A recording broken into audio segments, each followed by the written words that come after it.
Chapter 51. Ogre Lord. The spell gem would take time to attune, and Dominic wasn't about to strip down and change clothes in the middle of a battle, but he did take the time to strap his cogwork plate armor over his uniform. "Oh, now that's nice. Where did you get that?" the sergeant asked. "I made it. I likely should have put it on before we fought the ogres, but I don't think it would have saved me anyhow." "There's no helmet," he replied. The other soldiers near him laughed at his understatement. No helmet would have prevented him from having his head driven into his chest cavity by that blow if it had landed. The squad moved forward toward the ogre with the fancy blade, which had driven all the guards away from it with its long reach, allowing the goblins to run under its feet and advance in an attempt to swarm the guards. "How do we deal with this?" one of the guards asked. "Call up the gunners and bowmen. We just need to stop it for a moment, and they can shoot it down. Sound the trumpet for noble officers. We're going to need some rare weapons," the sergeant decided. The guard sounded a series of notes on the horn, and a few seconds later a small group of men in shining armor came charging their way with fancy rifles over their shoulders. "What's the problem, and who is that?" the noble asked. "We need that ogre lord dealt with from a distance. We can't get close enough with the goblins charging. This is the new apprentice weaponsmith from the Royal Forge. His cart is right behind us," the sergeant replied. "Where did you get that Magitech sword?" one of the other nobles demanded. "Also from the smith's apprentice," the sergeant declared. "Give it here. It doesn't belong with the commoners," the nobleman decided. "Sir, that weapon is up for auction soon. It's not available for trade at the moment. If you speak with my master, he might be able to arrange something," Dominic informed him. The noble gave him a disgusted look, then a greedy look at the weapon. "I will pay your master for it. Now turn it over. Rare weapons don't go to the commoners." Dominic took out his notebook and wrote up a receipt. "If you will just put the imprint of your noble signet here, the weapon is all yours, at the standardized price determined by the forge master for a rare Magitech blade with a single open spell gem socket," he agreed. That made the noble hesitate. The forge master didn't like him at all, and the old man would certainly gouge him for at least twice what the blade was worth. One of the others took advantage of his hesitation to take the notebook from Dominic's hand and stamp it with a bit of wax heated on the recently fired barrel of his rifle and the signet on his finger. "You snooze, you lose. I've signed for it, and I'll talk to Pops about payment tonight. Now, if you would." The rifleman laughed. The sergeant reluctantly turned over the blade, which the noble deactivated and put into his holster, replacing an uncommon short sword, which he tossed over to the sergeant. "I'm assuming that your primary weapon was broken, since this was on loan. Here, it's from the Royal Armory anyhow. They won't mind if it's reassigned," he explained. "Thank you, my lord," the sergeant agreed. The riflemen set up in a row, still mounted on their mechanical steeds, and unleashed a volley into the ogre lord. It staggered a bit, and the spearman took the chance to hurl a dozen weapons into its thick flesh. Then another volley from the rifleman had the ogre lord coughing up blood, and the nobles smirked in satisfaction. With rare quality rifles and powerful enhancement gems, they had no problem taking out the beast while the guard held it off, but the enlisted guards could only dream of such luxury. None of the nobles had fought for the majority of the cores they used to enhance their gems and Magitech orbs. They bought them all from the royal treasury after the enlisted guardsmen brought them back from combat. "Superb. It was a pleasure doing business with you, young apprentice. I will see you this evening, but for now, we shall take our leave," the noble who had bought the blade announced, and the horsemen rode back to the wall. "Bunch of pompous assholes," the sergeant muttered once they were well out of earshot. "But you know what they didn't do? They didn't check its body. That seems like a leader who should have valuable information on him to me," Dominic suggested. The guards grinned at each other. "And since they didn't claim it, then the reward for any information that we find is split between the guards in the zone," the sergeant agreed. While the other guards in the area fought the goblins, Dominic cut a path for the sergeant with Arcane Blast, and the rest of the team blocked for him as he rushed forward to loot the ogre lord. As soon as he had it, he retreated with a huge smile on his face and a leather satchel in his hands. "Ladies and gentlemen, I do believe that we have the enemy's official deployment orders. Let's get these to the duty commander and get back to work," Dominic patted him on the shoulder. Hop in the wagon. It's faster than walking, and I'm headed back into the city anyhow, now that the weapons are distributed. The sergeant motioned for the others to rejoin the fight and climbed into the cart. Dominic spurred the mechanical donkey up to its programmed trot and headed for the closest gate, where the officers could be seen planning deployments, smoking and lounging around waiting for the call to deploy at a potential breach of the line. "Sergeant, what takes you away from your deployment?" the guard officer at the gate asked. "We have recovered enemy intelligence that needs to be brought to command," he replied. "Understood. Proceed." They slowly rolled through the camp until the sergeant pointed at a tent. "That's the spot. I'll put in the good word for your performance, but you should stop at the shower tent and rinse off quick. You're filthy." Dominic chuckled. "At least ogre blood doesn't smell as bad as goblin blood does." "Thanks. I'll get clean before I go back and get in trouble for fighting during the delivery." Chapter 52. Like for like.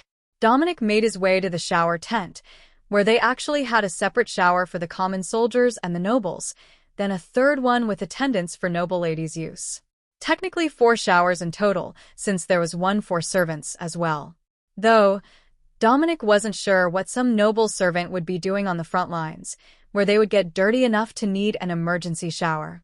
The section for the nobles was, naturally, attended by a number of maids and servants, and had a fire outside, so that there was warm water for the children of privilege to shower in.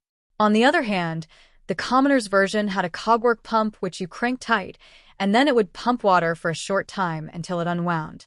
Dominic knew those ones quite well, and this one looked like it had a decent timer on it, so he quickly got to work, scrubbing himself and his clothing clean, and then redressing in his wet uniform so that it would dry on the ride back. Nobody seemed to notice when he entered or left, and nobody bothered him on the way back, allowing his uniform to dry off in peace, without anyone being any wiser about his foray into the battlefield. Or so he thought, until he got back to the forge and one very proud noble with a brand new Magitech sword was talking to Pops. He had forgotten about that little detail. "Oh, my apprentice, welcome back. I see that you have found a most fascinating way to advertise your weapons for sale." Pops greeted Dominic as he parked the wagon outside the forge. "I admit it was unconventional, but the offer was so good that I couldn't say no." The noble chuckled and stroked the handle of the sword with reverence. "I will admit, I was startled when I found out that it was an apprentice-made weapon. But a contract is a contract. You do have the original contract with you still, don't you?" he asked. Dominic handed the purchase receipt to Pops, who read it over quickly and nodded in satisfaction. "It's a good thing that you came to me, and not to the forge master. He's been in a bad mood all day since Journeyman George made a mess of the place in a fit of temper. I agree to your price, and we can consider this deal complete," Pops announced, then signed off on the contract with a note of "paid in full." The noble waved goodbye, and Pops thumped Dominic on the head. "What were you thinking, taking that out around the Royal Rifles? They've got the rank that nobody here in the forge can say no to them. Fortunately, we got a good price for it, and we didn't have to pay the forge master an extra commission for the sale. He traded you a sorcerer's spellbook for it. It's a rare magic item as well, and according to him, only those born as a sorcerer lord can actually use it. Do you have any spell gems except that one on your necklace to test it with?" Pops asked. "Yeah, I've got 2 more. Mage armor and minor damage reduction. I haven't finished attuning either yet, though." "That's fine. With this, you don't need to," Pops explained, then handed Dominic the book. "Just touch the book to the gem, and you will understand." Dominic touched the book to his necklace, and the book flipped open. Spell added. Minor illusion. Then he touched the spell gems from his inventory to it. Spell added. Mage armor. Spell added. Minor damage reduction. The spell gem still wasn't attuned to him, but now the book was, and he could use the mage armor and damage reduction spells through it. It's a form of Magitech orb, but in the shape of a book. In theory, you can store spells in it to cast through it, and they will all cast at the affinity level of the book. The problem is that nobody has ever managed to attune to it. But if it did work, it would theoretically allow you to use any unbound spell gem that you come in contact with, literally in contact with. Pops explained. What a nobleman was doing with such an item was a mystery, but perhaps he had also traded for it and was looking for the right buyer when he saw the sword. So, what you're saying is that if I can find more spells, all I need to do is record them here, and I only have to upgrade one item to improve them all? Dominic asked, with a huge smile on his face. Were you not listening to the part about it being defective and unable to attune? Pops asked. Dominic shrugged. Works fine for me, see? The old man smirked. Oh, he's going to be choked when he finds out that you managed to attune to it. He probably thought that he'd gotten a fast one past us, and when a viscount gets insistent, it's hard to say no to him, even as a royal smith. Well, it's attuned now, so at least I know that it's mine. Dominic replied. An attuned Magitech orb or item was like an attuned gem, useless to anyone but the attuned user. Unfortunately, unlike the gems, that attunement would end when they died, but even for a greedy noble, making a royal apprentice disappear was no easy feat, and this book was unlikely to be useful to anyone else. Did you get anything else out of the day? He said that you were covered in ogre blood when he met with you. He almost didn't recognize you, despite having seen you at dinner the other day. Pops asked. Just that spell gem and a fancy new set of mage robes. Well, I hope it's fancy, or at least decent looking. I haven't tried it on yet. Dominic joked. Save it for the next time we get called to dinner. For the rest of the day, you need to work on weapons for the guard. You've been volunteered to go every day, since the others are all scared witless of being murdered by a goblin if they go outside the gates right now. Dominic smiled at the mastersmith. Pops really did understand him well. He hadn't gotten many goblin cores today, but the ogre core was a powerful one, which would be useful for crafting later. I think that should work out well, for everyone. They need more of everything on the front lines. The goblins are getting more reinforcements from the ogres, and there are too many hobgoblins in the goblin ranks. They also know to stay out of range of the majority of the ranged weapons on the walls. They're smart, he agreed. All right then, it's settled. The guard commander says they're short on war picks today, so we will be making hammerheads. Now, go get your lucky oil bucket and get to work. War picks were a great option. They could be hammered out from hot metal in a relatively short amount of time, and they rarely needed sharpening or maintenance. Against lightly armored targets, they were an excellent option. Chapter 53. Formal Dinner. Dominic was 20 war picks into the day, all uncommon quality, when a messenger jogged into the forge and handed him, Pops and a handful of other journeymen and their apprentices, a folded letter on thick paper, with the royal seal holding it closed. They all seemed to be taking it in stride, so Dominic picked up one of the chisels and gently popped the wax free. You are cordially invited to dinner this evening in the third dining room of the palace, main building. Dress code semi-formal.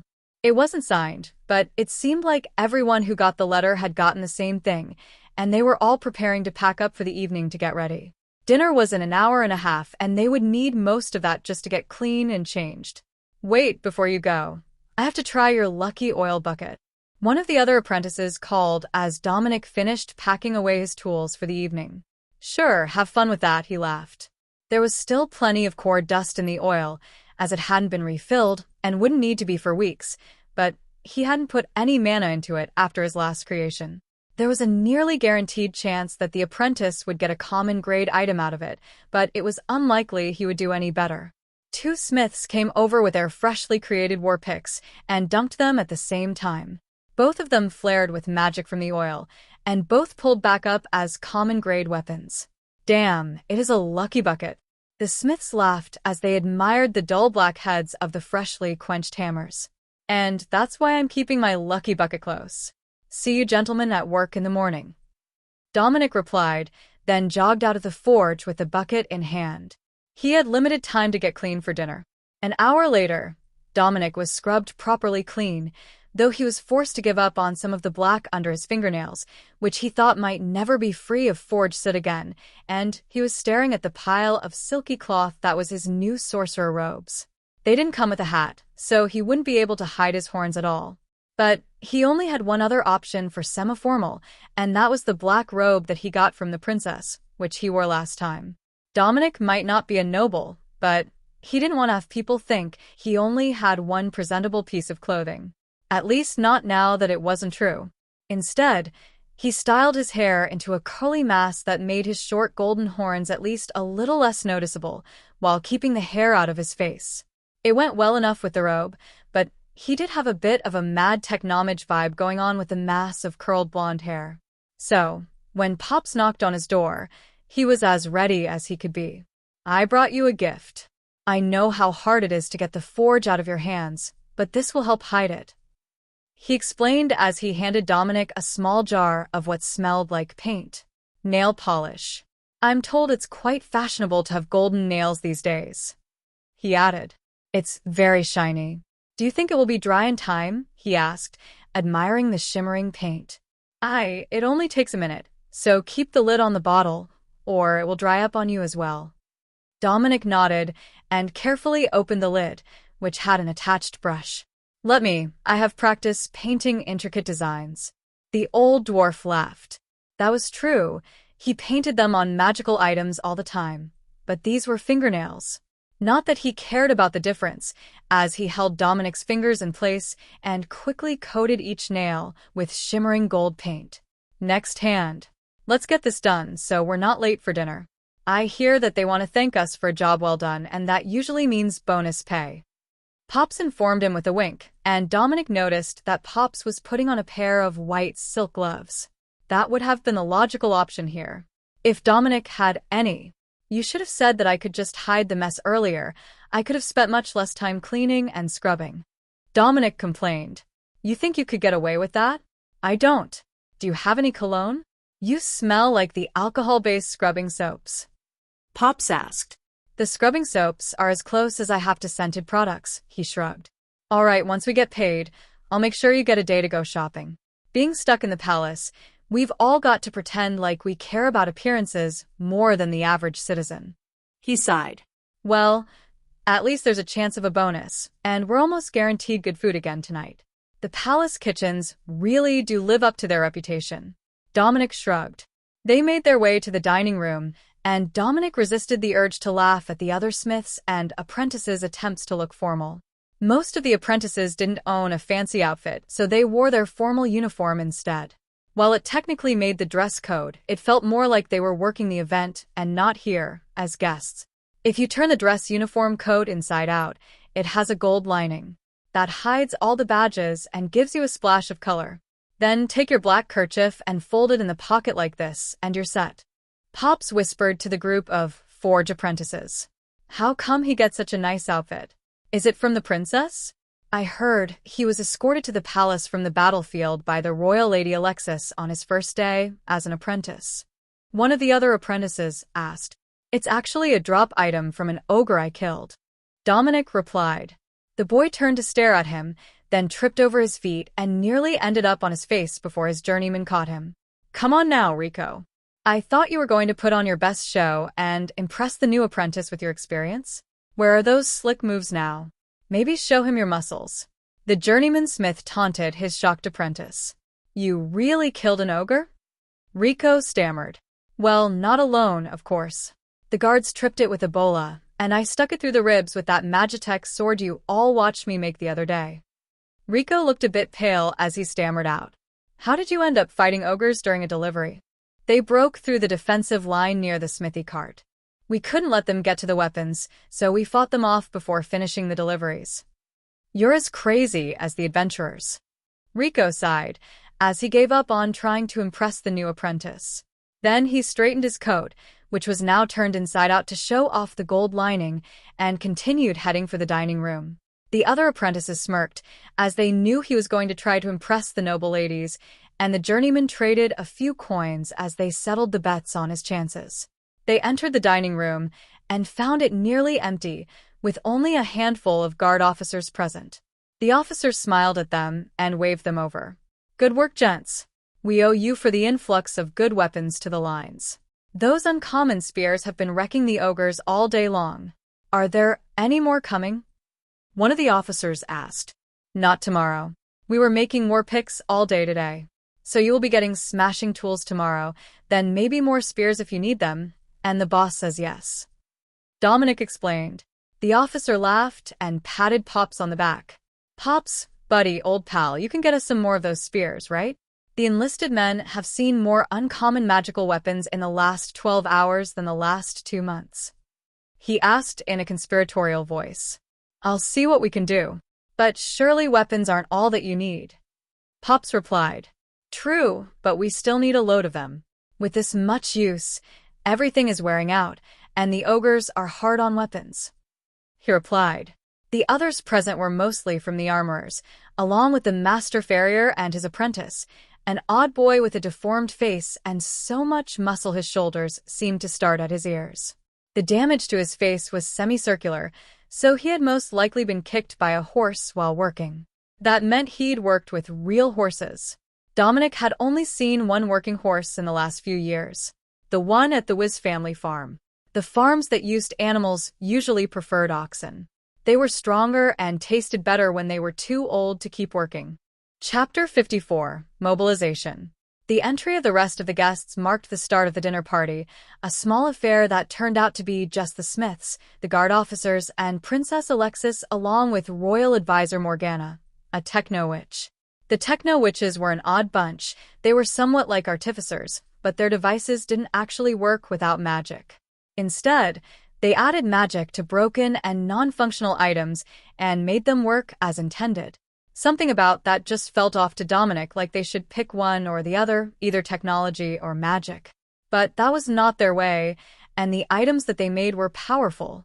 The inventory cubes and other storage items were mostly made by techno-witches, since the wizards who could use space magic were much less common. But the ones that the witches made just felt creepy to Dominic for no apparent reason. It wasn't like they did anything unusual to make them, not like the alchemists and their potions. The magic just felt odd to Dominic. The princess cleared her throat and greeted the room. "Welcome, everyone. I am glad that you could all come on such short notice, but we have an urgent matter that we need to have dealt with before the morning comes. There have been signs that there is a hidden force behind the attacks on Signia City and the surrounding villages. So, we are organizing missions to send out the reserve regiments to hunt for the suspected leader of the attacks. For those of you who haven't seen it before, this means a full mobilization of the army, including sending out support staff with the regiments to keep them operating. The army has most of the logistics staff, the cooks, the tailors, and such. But the smiths, the tailors, and the artificers in the employ of the palace will all be called upon to send members with the regiments. You are the senior staff in the forge, along with your apprentices who are the most likely to be called upon, so we have brought you here today to discuss any concerns you might have. If I can't answer your queries, then the officers here will be able to." The journeymen looked at each other, while the apprentices mostly began to look a bit ill at the prospect of ending up on a battlefield. Princess Alexis smiled. "I know that most of you have never considered going to the battlefield, and that only one of the apprentices here has any combat experience at all, or even any training. But you will not be on the front lines. You'll be in camp taking care of the equipment while the soldiers spread out among the villages to hunt for the source of the problem. Some of the master's personal apprentices are currently up for examination and on a temporary contract. Those contracts will be made permanent before you leave. Congratulations, applicants." That helped their nerves a little bit. At least the other apprentices didn't look like they might vomit before they even had a chance to eat dinner. However, the announcement that they would just be approved for the position without any additional contests felt a lot like a posthumous honor given just a few days too early. Pops spoke up first. "If we're sending away our personal apprentices, then both the quality and quantity of the weapons going to the front lines around the city is going to drop. They're the ones that send the weapons to the enlisted men, and the lesser apprentices and general forge workers can't keep up that standard." The officers winced at his blunt warning, but the princess nodded. "That will be inevitable, but we have a plan to deal with it. There are a number of weapons stockpiled in the officers' armory, and those will be distributed to the ranking enlisted. We will also be sending more officers to the line, instead of having them in command posts inside the city. While their safety as nobles is important, it is also important that the preservation of noble lineages doesn't cross the line into cowardice." That really got the officers present concerned. These were line officers, not the most senior of staff, but if the princess ordered the entire officer corps forward, the pampered senior officers would be the ones leading the squads. The princess looked around the room. Let me be clear, it won't be a glorified version of the riflemen, putting down their cigars twice an hour to shoot down a troublesome monster. The officers, including the riflemen, will be embedded with the frontline units.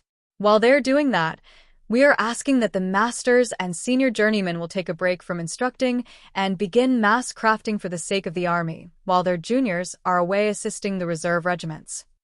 Pops chuckled at that. He had been running a tool forge until this week. The others had gotten used to doing a minimum of work to keep the officers supplied. They hadn't worked like the apprentices in a long time. After all, that was the entire reason that they kept apprentices. When will we be leaving? Dominic asked, when it became clear that the other apprentices were too nervous to speak. Tomorrow at noon. I do hope that doesn't interfere with your plans? Princess Alexis asked in a teasing tone. Dominic smiled back at her. No, Your Highness.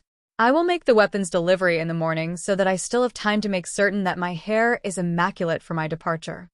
The princess chuckled, as did the forge workers, who had seen what he looked like an hour and a half ago when he left the forge, covered in soot and sweat. But the officers looked more concerned than anything. You are worried about your hair? One of them asked. The princess turned to answer before Dominic could think of a good response. I believe that in his case, that means without any ogre blood in it. I'm sure you've all heard the rumors, as well as the report from the lines yesterday regarding the ogre lord. Dominic nodded in agreement. I won't make that mistake again. I'm still a bit new to working near the front line during combat, and I hadn't expected that much blood when I stabbed the ogre. And the solution for next time is? The princess asked. Well, since they're magic resistant, I suppose I should learn to throw a spear or use a gun or something. Your Highness. Dominic replied, hastily tacking the honorific on the end. Something about her just set his mind at ease, and he was already beginning to feel too comfortable around the princess. That could be bad for a commoner's health. If there are no more questions, we can enjoy our dinner, and then everyone can go prepare for tomorrow's events. The guard officers will have a list of recommended belongings to pack, as well as travel packs to load your gear in for those that do not have a storage device. Princess Alexis informed them. Through it all, the advisor had remained silent, but she had a look of approval regarding how Princess Alexis had handled the notification. The younger twin princess didn't have a lot of royal family responsibilities, but it seemed that even she couldn't escape this one. Chapter 55. Pops is not happy. After dinner, Pops led Dominic back to their rooms with an annoyed look on his face. First they made me the royal weaponsmith. Now they're taking my apprentice away to go fix swords for the reservists. They could have hired apprentices from any repair shop in town for that. Hell, they don't even have to be real apprentices for that. A shop assistant without a trade skill core could sharpen swords and replace hammer handles. He grumbled. Dominic frowned. I should likely make myself a new weapon as well. The officers claimed the magical sword, and it was the only thing that would properly cut through ogre flesh. Just trying to stab them with an uncommon grade blade was difficult. Rare grade weapons are the way to go. Well, in that case, maybe I should make you a little something special. What recipes do you have so far? I know you've been in the books. Pops asked. Well, I learned the standard uncommon sword recipe, even though the mana oil bucket is easier. Then I noticed that the others are the same, or I can just add mana to the tempering oil to achieve the same results. But I also know the energy blade, a common gun's word, the uncommon grade cogwork plate armor that I wear in combat, and a rare mana revolver recipe. Pops nodded along with each recipe he listed. No wands, artificer tools, or anything else. I know you had an interesting childhood. Dominic shook his head. I can fix a lot of them, but I don't have any sort of blueprints to make a new one from scratch. Well, there's no time for that tonight, but I will see what I can find for you while you're gone. Instead, I will prepare a weapon for you that should suit you well enough for the moment. Pops headed for one of the side rooms, which looked like a personal forge for the master weaponsmith to work in, and Dominic followed behind him, only for Pops to stop him with a hand on his head and turn him around. Go to sleep. This will take half the night, and you've got a very long day tomorrow after you deliver the weapons. He insisted. That didn't sound like a lot of fun from his point of view. So instead, Dominic returned to his room and pulled some of the palace-provided iron ingots out of the storage chest and heated the forge. If he was going out of the city gates with a group of enlisted soldiers, he wasn't going with poorly armed ones. Hammerheads weren't difficult to make, and he had been doing them all day, so it wouldn't take him long to finish at least a half-dozen of them for the unit's sergeants and corporals. Dominic wasn't sure how large the team was going to be, but it seemed like a unit larger than 50 might be too many men to effectively move around to hunt for whatever or whoever was organizing the goblins and ogres to attack. Morning came far too early after his hours spent at the forge, and Dominic barely had time to shower, get into his uniform, and rush out to the forge to load up the wagon before it was time to go. The mechanical donkey seemed to be cooperating a bit better this morning, and the trot seemed to be smoother as it carried him to the same gate to begin his loop.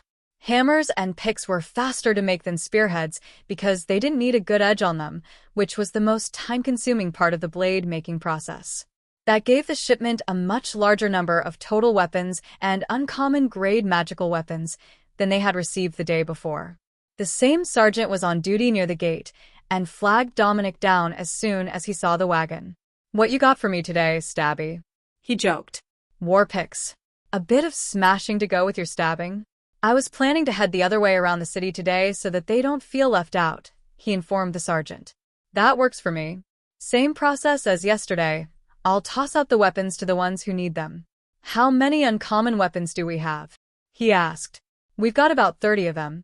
I would have helped you out a bit more, but there was a meeting last night," he explained with a frown. "Yeah, I heard that they're sending out the reserve regiments with the lesser princes to go hunt for the one behind the attacks." He agreed. "With the princes?" The sergeant nodded. "That's what we heard. 10 princes, 10 reserve regiments. It might not be true, but if you got picked, best be ready to end up with some royal ordering you around for the next few weeks." They passed out weapons in silence for a few minutes while Dominic casually tossed out arcane blasts at the nearby goblins on the other side of the defenders. Everything seemed to be going much more smoothly this morning, with no signs of impending breaches. The sight of the spears that he had made being used on the front lines brought a warm feeling to Dominic's chest, almost like a paternal pride at seeing his metal children doing well. It was an odd feeling, and he wasn't sure that he would be able to explain it to others without sounding like either a nut job or a sociopath, but it was still there.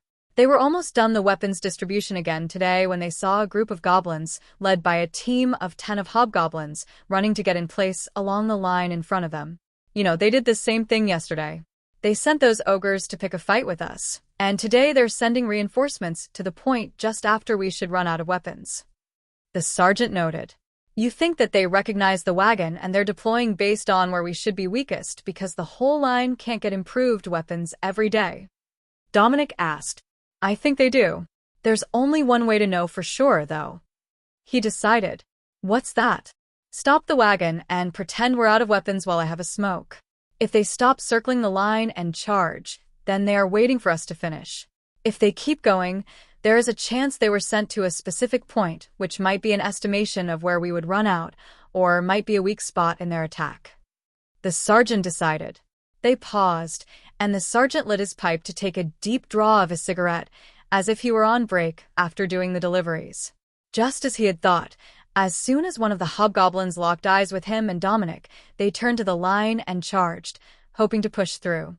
"Shit, fuck, son of a 3-balled goblin whore." The sergeant cussed, then grabbed the remainder of the new magical weapons from the cart and ran for the line to reinforce them. Dominic was about to join them, but realized that he had to be ready to leave at noon, and if he got up close and personal with a goblin, that was not going to happen on time. It would take too long to wash the smell off. So, he stood back and focused on his new spells. Mage Armor created a thin barrier over his body that he hoped would keep any stray goblin filth at bay, but he remained close to the wagon and fired Arcane Blast at the hobgoblins every time he had a clear shot.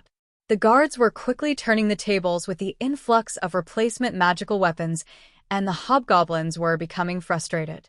They were after something, and they had been denied it. Dominic had to agree with the sergeant.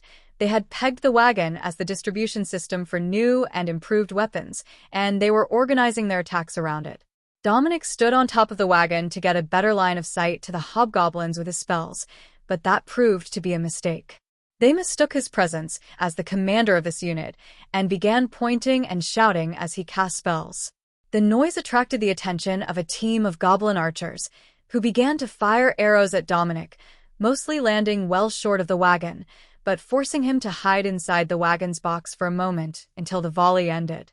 Once the arrows stopped, he got up and threw an arcane blast at one, taking its head off and causing the others to scream in rage while charging toward the soldiers. "Way to go. Now you've pissed them off," one of the soldiers yelled. "Isn't that better than having them fire arrows at you?" Dominic yelled back as he finished off a hobgoblin with a spell to the shoulder that took its arm off. "Not when they're trying to stab me instead," the soldier yelled back, dodging a goblin blade. Dominic took pity on the soldiers he had pulled the archers toward and eliminated a few of the vile little monsters, while the sergeant led the others against the hobgoblins. The line momentarily cleared as Dominic blasted a hobgoblin in the face, then hopped down from the wagon bed to return to town. The sergeant motioned him over to where he was standing and made a subtle gesture toward the larger bodies. "I didn't see anything and they didn't have anything," he whispered. Dominic shook his hand and subtly tapped the 3 closest hobgoblin bodies with his foot. "Take care of the wagon tomorrow. I won't be here to make the delivery, and they're likely going to send some forge assistant that's scared of his own shadow." The sergeant sighed and looted the rest of the hobgoblins. "I'll do what I can. If they're really bad, I'll have them stay at the gate and send runners to get the gear. We've had to do it before."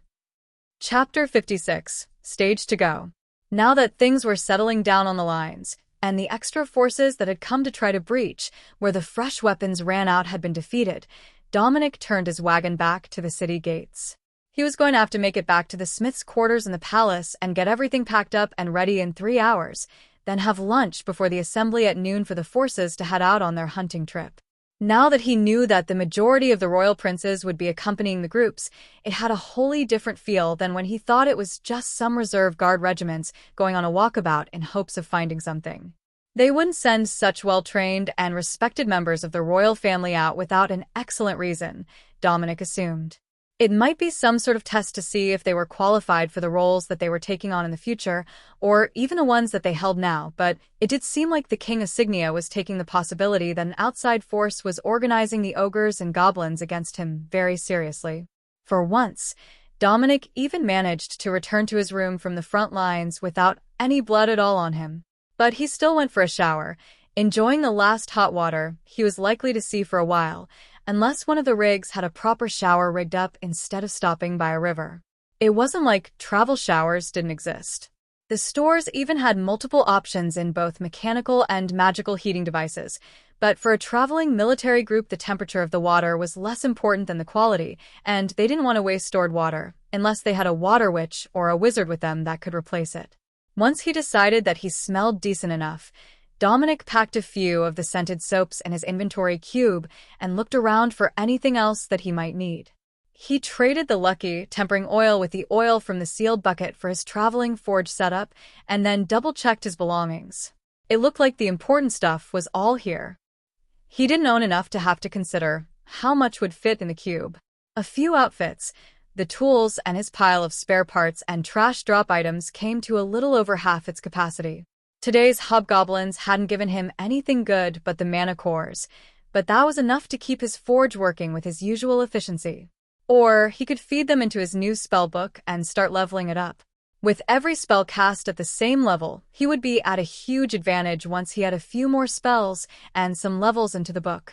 Dominic did briefly wonder why it worked for him, when Pops had said that the device was defective and shouldn't actually be able to attune to anyone, so it shouldn't ever have spells higher than level 1, but no matter how long he examined it, the device was a mystery to him. He would need some books on the artificer's trade to understand how it worked. On his bed was a rectangular wooden box, with his name on it, written in Pop's precise script. Dominic tossed it in his inventory cube to inspect later, when he needed a surprise or kind act to brighten his mood, and decided what he would likely need to wear for the day. Armor, definitely armor. If they were going hunting, that meant they were at risk of being ambushed. With his cobwork armor on under his uniform coat and a hat firmly affixed to his head with hairpins, he was ready to head out to meet his traveling companions. Dominic stopped in the kitchen on his way, where a massive woman blocked his way. "What do you need, adventurer?" she demanded. "I'm headed out with the reserve regiments, and I was hoping to get something for the road.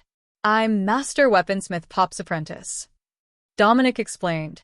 The massive woman, who smelled more like an ogre than most of the ogres did, smiled down at him. "I like that. Keep calling him Pops. It keeps that old bastard humble.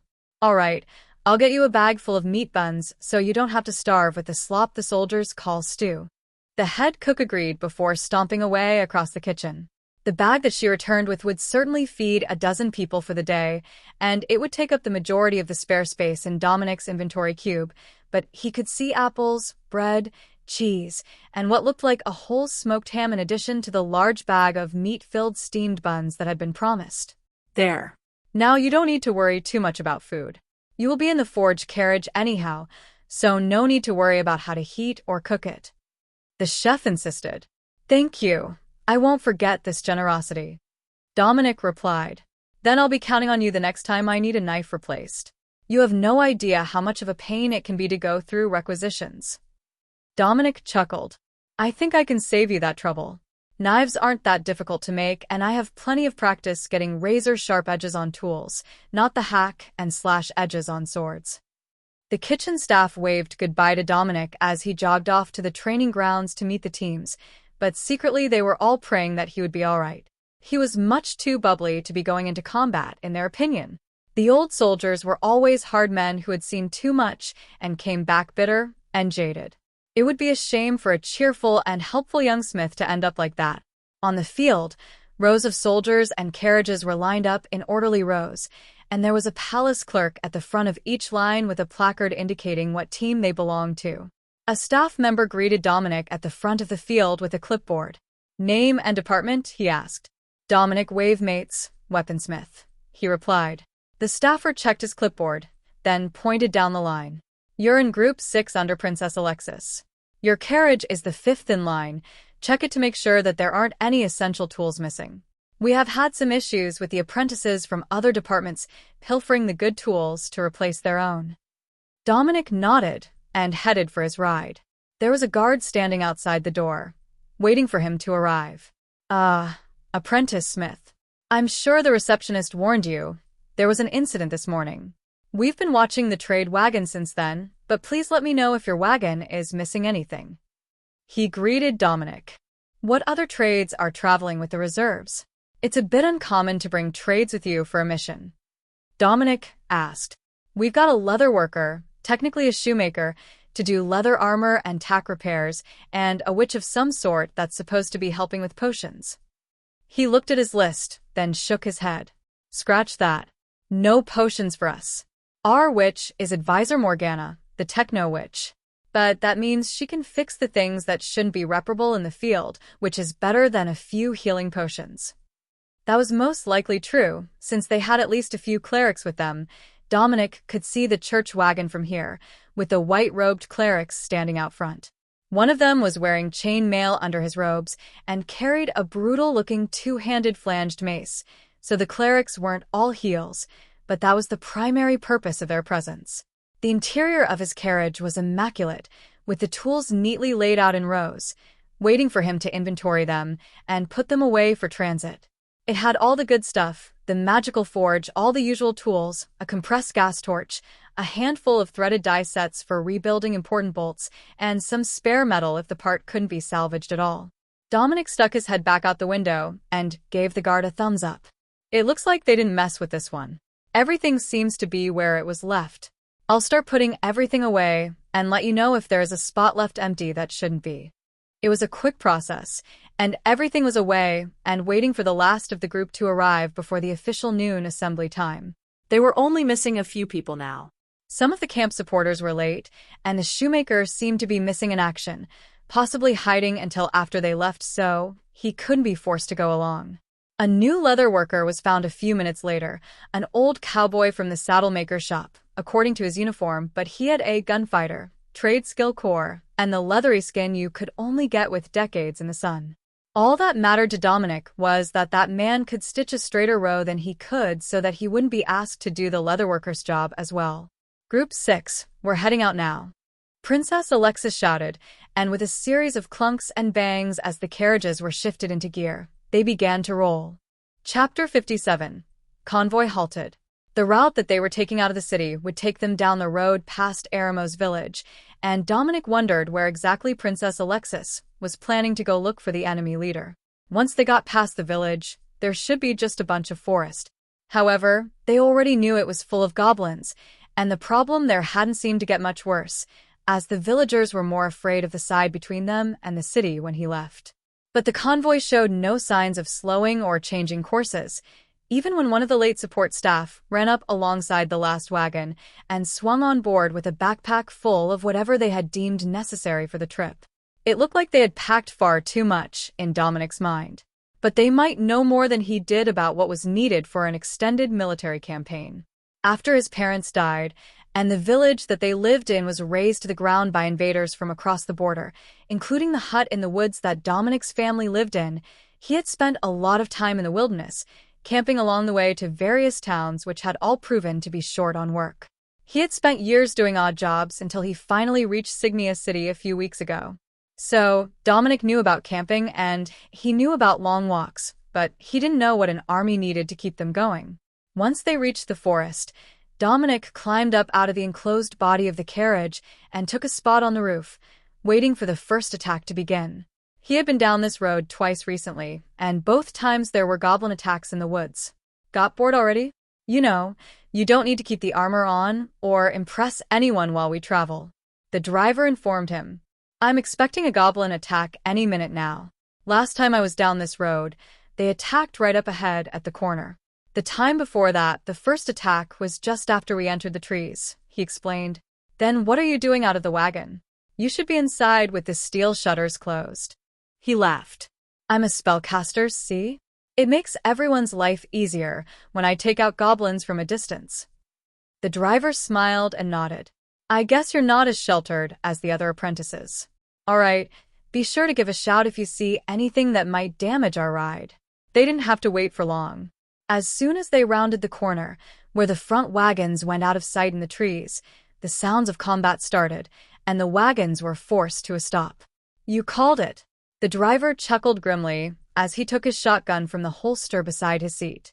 The attacks seemed to be focused on the front of the convoy, but the drivers were experienced. They all knew that it was just to get the guards focused on one end of the convoy before they attacked the supply wagons at the back.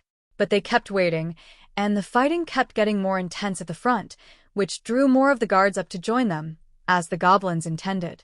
Dominic sighed as he watched more of the guards move forward to join the fight. It was out of sight around the corner, but it was taking an impressive amount of manpower to deal with. Then, the sound of large creatures moving through the woods caught their attention. Those were definitely not goblins. An entire unit of hobgoblins charged through the trees toward the carriages near the back, where the terrified camp supporters were gathered, with only one truck full of guards bringing up the rear.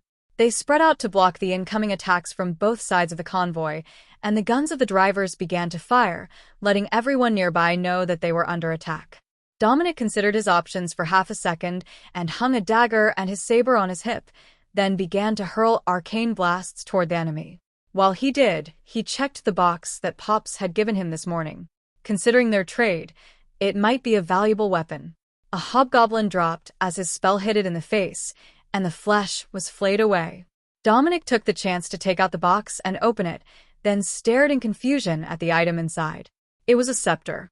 More correctly, a war scepter, topped with a single ring of metal covered in protruding spikes around a central gem, with an engraved handle sized for use as a mace.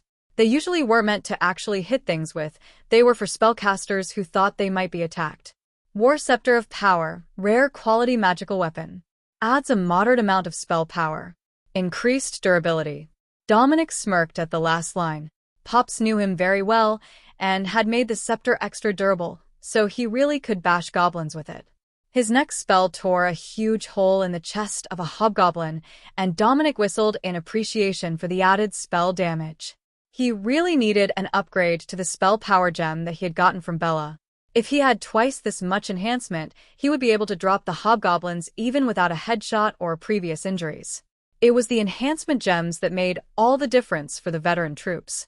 The magic allowed them to move more smoothly, hit harder, cut deeper, and even use spells to enhance their attacks. It was an enviable situation, but they had years of advantage over Dominic in building up their repertoire. The guards kept the majority of the goblin cores for themselves as they made the kills, while the rest of the loot from their battles was sent to the warehouse to be spread out as needed. Well, in theory, most of it was trash that was melted down for raw materials and recycled.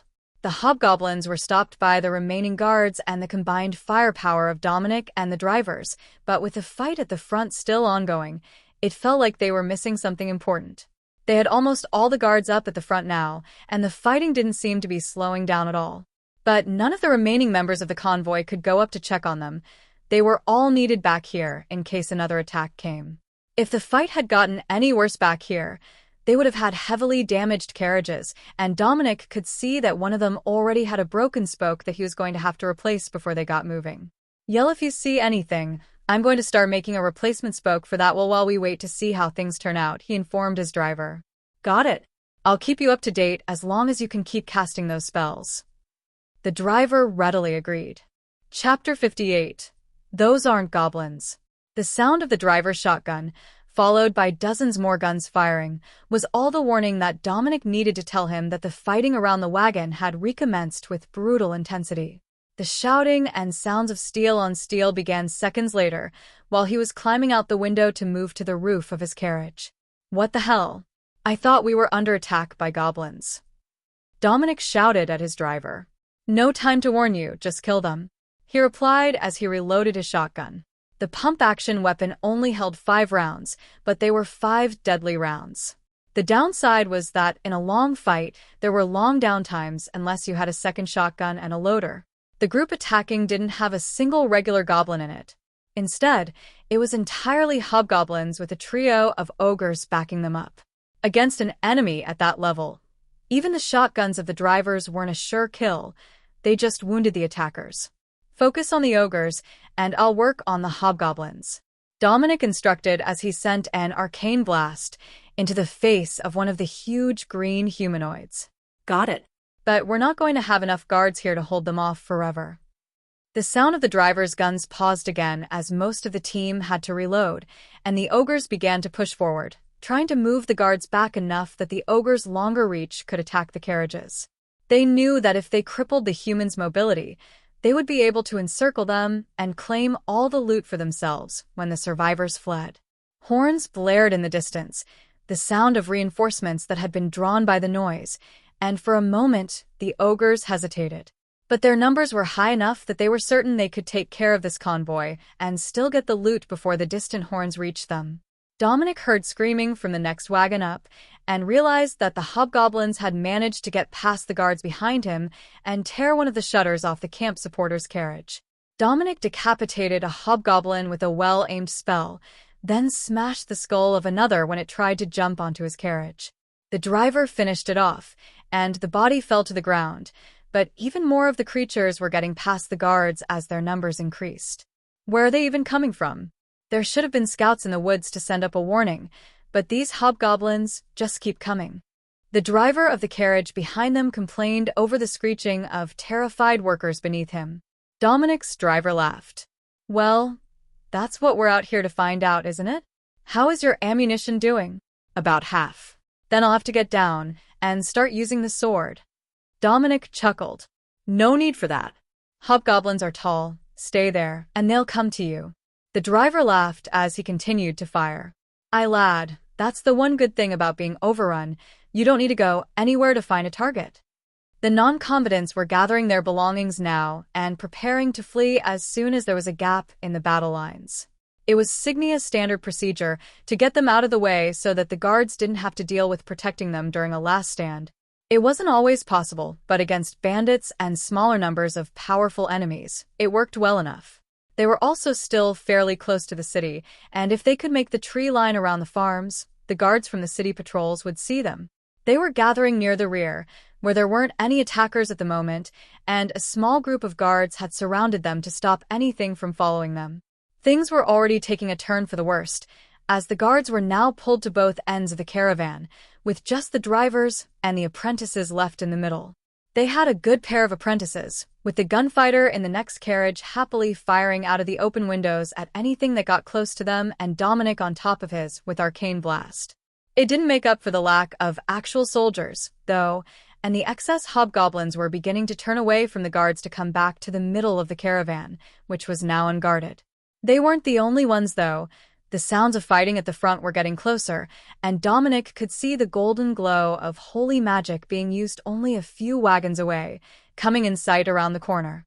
The cleric with the chainmail and glowing mace led a group of charging guards coming to their relief, and Dominic recognized them as Eramo's village guards, including Bella and Wiz. He fired off a spell on a hobgoblin that got too close to the big crusader, who smiled up at him while hacking the head off the wounded hobgoblin. Bella was snapping off shots with the mana pistol as they advanced in the lead of the guards, who were running to keep up with the two villagers and the cleric. Keep going. They need the help at the back. The gunslinger in the carriage in front of Dominic yelled to the guard when the cleric paused. The 3 of us will stay here, the rest of you move along. The cleric agreed, sending the other 20 men forward toward the fight. Bella and Wiz gave the group a casual salute, then moved to engage the hobgoblins that had come from the side to attack the center of the line. Do you have any idea where they're coming from? Dominic called down to the cleric. The Eramo's guards think that they do. I don't know the details, but they're almost cleared up at the front as long as no more show up. There were nearly 100 bodies in sight along the roadside, just in the center section of the convoy, enough that it would have made a solid reinforcement group for the battle that was ongoing around the city. Someone on city defense would be delighted they never showed up, but the numbers were greatly concerning for everyone else. Dominic slid down from his wagon to go loot the hobgoblins with a wink at Wiz, who smirked as he realized what the little blacksmith was doing. The cleric didn't mind, and the gunslinger was only a step behind him once he realized what Dominic was doing. No point in letting the royal guard get all the chances at good stuff. He whispered as he joined Dominic in looting the bodies. Exactly, call it an employee benefit. But if you get any blacksmithing recipes, I'll trade you for them, he agreed. The veteran cowboy laughed. If I get one, it'll be a miracle. The monster blessing has a way of giving you what you need, and I have no use for a recipe I can't use. They checked all the bodies in the area, while the cleric waited patiently for them to finish. I reckon that the gods won't mind, as long as you share with the drivers. The battle cleric informed them as they returned. Got it, Holiness. We'll split the loot with them. The gunslinger agreed. Not an even split for sure, but the monster core certainly would be split somewhat fairly, as well as the common grade magical items. Chapter 59. Get It Mobile. The sounds of combat from the front were rapidly fading, and the weary guards were beginning to return to their places further back down the line as the guards from Eramo's village helped the rear guard clean up.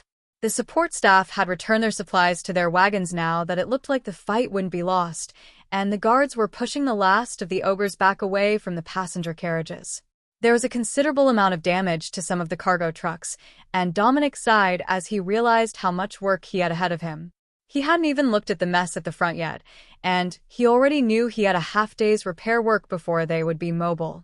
Why do you look so depressed, young man? The battle is won, and soon enough we will be on our way again. The war cleric asked when he noticed Dominic's mood. I'm the smith, he replied simply, and the priest began to laugh. Well, I suppose that's a good reason to be more concerned about the aftermath than the actual battle. He agreed.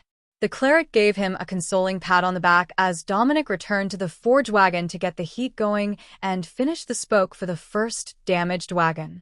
It was the only one that he saw with damage to its running gear, but there was water under one further up the line, so it likely had damage to its steam vessel or one of the valves.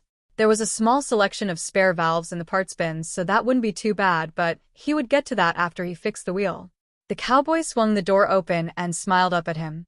What are you getting to first? He asked. The spoke on that rear wagon. I don't suppose anyone else knows how to change out the spoke, he replied. Yeah, any of the drivers or me. Toss me the new one, and I'll make sure it gets done. Then go check that water leak.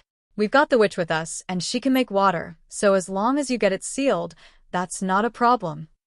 Dominic handed him the new spoke, a piece of rolled iron tube with tapered ends, and climbed down to check out the other carriage. With a toolkit, the torch, some welding and brazing rods, and a couple of extra valves, he should have a good chance to fix whatever was wrong with it. As soon as he got close, it became clear what the issue was.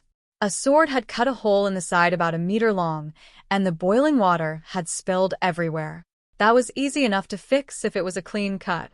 Torch it and pull the pieces together, then weld the seam. But this had been torn, so he returned to the forge for a copper plate before returning to patch the hole. "Come on over if your wagon is busted and let me know what it needs to get moving," he called before he started to seal the plate over the gaping hole in the pressure vessel. "Shouldn't you cut the damage away and replace the whole plate?" one of the noble officers asked as he inspected the damage to the carriage that he had been riding in. "Do you want to leave today or tomorrow?" Dominic asked. "Today, of course." "How long could it take to replace the plate?" he demanded. "About 3 hours with all the rivets, and then every other damaged carriage. But we don't have enough copper to replace the entire plate, so someone would have to run back to the city for materials," he explained. "Why aren't we carrying enough plate? I thought this caravan was well stocked," he demanded, which earned him an eye roll from the other officers nearby.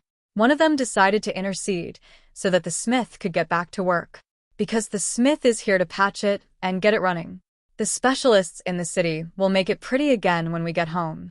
Remember that favorite pair of gloves you patched during training so you didn't have to go to the shop to get another pair? Same idea here."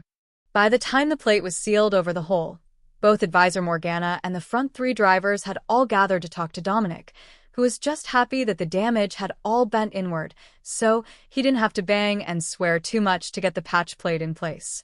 "All right, who is next?" "Advisor, this one should be able to hold water again," he asked. The techno, which nodded. "You should go look at the front for yourself." One of the drivers nodded, while the one closest to us frowned. "And bring a notepad. There is a lot of damage to fix before they'll even roll again." Dominic sighed and pulled the notepad from his pocket, then passed his toolbox to one of the drivers. They weren't joking about the damage. The first wagon had multiple dents and a couple of cuts in the pressure vessel, with one wheel broken off at the hub.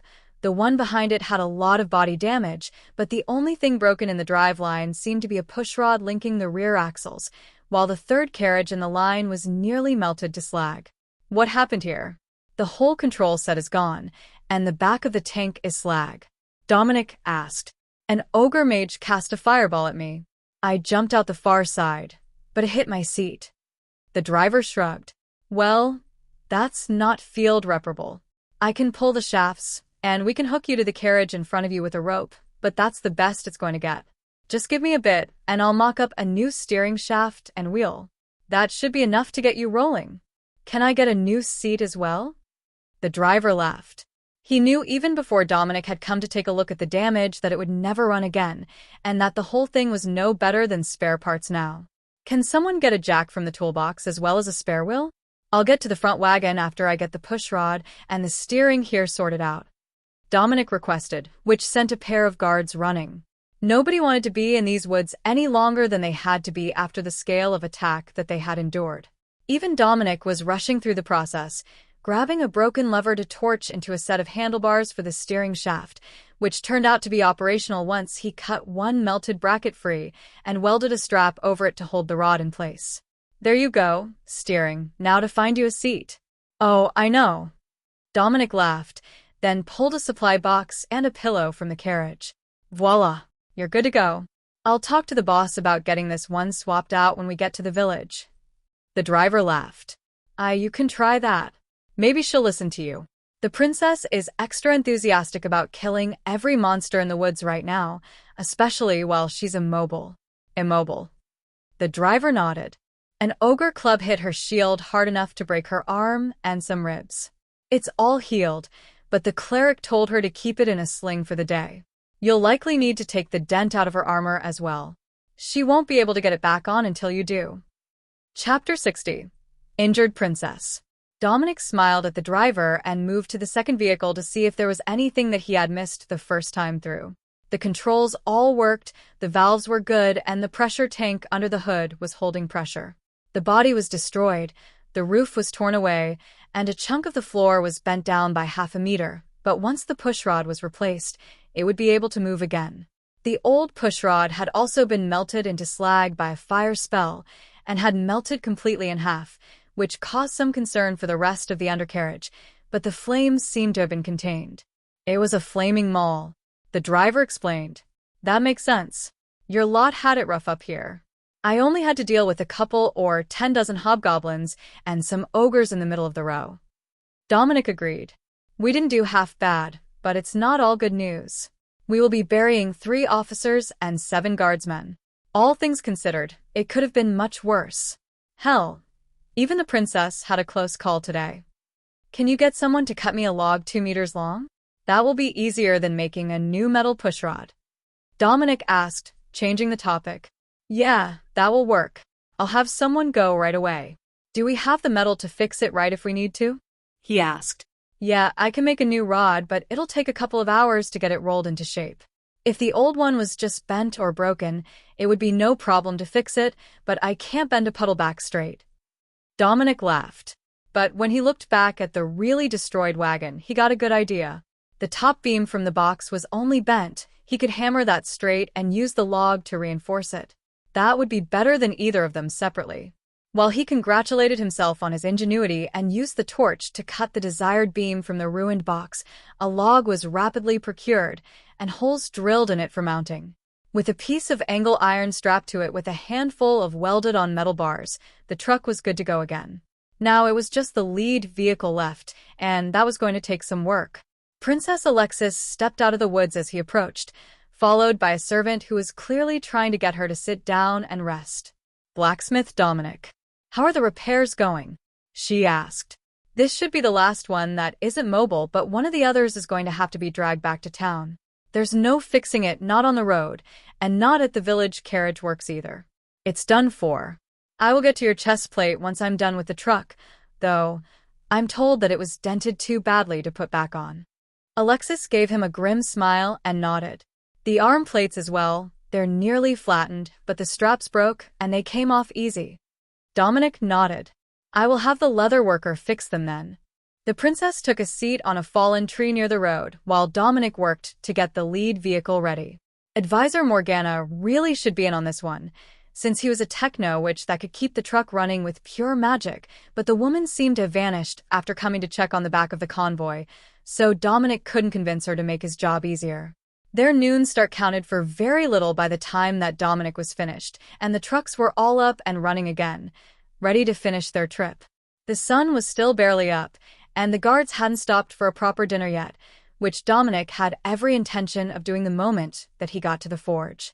The princess's armor was sitting on the workbench, and dozens of blades, maces, and other weapons were on the floor, along with a few other armor pieces. Mostly, those whose armor had taken enough damage to need emergency repairs didn't need it anymore, but the weapons would need to be tended to. The guards carried a spare, but it was day 1 of their trip, and they had suffered a lot of equipment damage.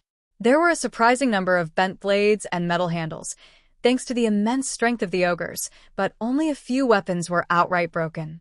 They were also all enlisted men's weapons, common-grade magical weapons provided by the guard armory to the reserves. The armor that they got wasn't even enchanted. All it got was a sloppily painted guard emblem, and it was sent out the door. Their coats, on the other hand, were the same brass-button blue long coats that the other guards wore, so at least on the outside they looked like proper guardsmen. By the time that the mess was cleaned up and all the bodies were looted, Dominic had Princess Alexis' armor back in proper shape and ready for replacement fasteners from the leather worker. However, the repair of the weapons was going to take him a lot more time, with the slowly bouncing vehicle hampering his work as the convoy prepared to head out again. The whistle to signal that they were about to move sounded right before the door of his forge popped open, revealing Wiz and Bella standing outside. Got room for riders? They say the convoy is headed for the village overnight. Wiz asked. For you too? Always. How have things been on the farm? I heard it was pretty crazy out here, and from what I've seen, they're not joking. Dominic asked as the other two found their seats. It's not just that there are too many monsters, though there are. There are far too many of them, but they're deliberately avoiding the town. We can find them everywhere in the woods, but they've been diverting around the town to attack the city. That makes no sense at all. We're the easier target, and everyone is on high alert, ready to run to the walls at a moment's notice. But they're staying 100 meters or more into the trees, like they don't want trouble with us, or they've been ordered not to delay. But who can order around goblins and ogres? Wiz asked. Dominic shrugged. That's why we were sent out here with the princess and the reserve regiments. Everyone is sure that someone is guiding them, but nobody knows what or who. Well, on a brighter note, we got to meet up again sooner than expected. We heard the attack alarm and joined the guards as they ran by, but we're headed back to the farm in the morning. The caravan will probably be camping outside the city walls. They're not opening the gates unless the princess demands it.